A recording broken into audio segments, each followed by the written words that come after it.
Hi, I'm Hannah and I work for Redi Shade. Today I'm going to talk to you about how to measure for and install our original arch shades.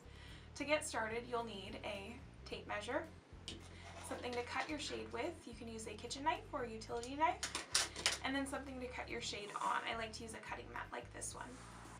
When measuring, please note, our original arch shades are designed for perfect arches only. To determine if your window is a perfect arch, measure the width, A, and the height, B, to the nearest quarter inch from the inside of the window casing.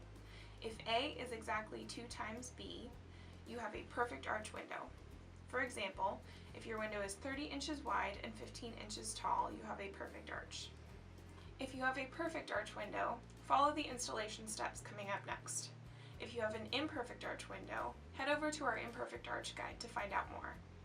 Because our trimming scale accounts for all deductions needed, trim at the exact mark on the trimming guide that you took when measuring. For example, my window is 32 inches wide, so I will be trimming at the 32-inch mark. To install your shade, first be sure to install the trimmed section of the shade that features the red instructional text. The excess that was trimmed off can be discarded. Peel the adhesive liner from either side of the shade, place the shade in the arch holder gently as to not completely adhere the shade, fan the shade open, and position evenly in the center of the window.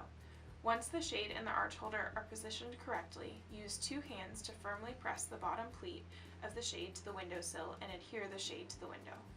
Again, please note, this installation method is designed for perfect arches only.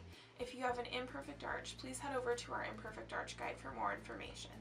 If you have any questions or need further assistance installing your shade, feel free to give us a call.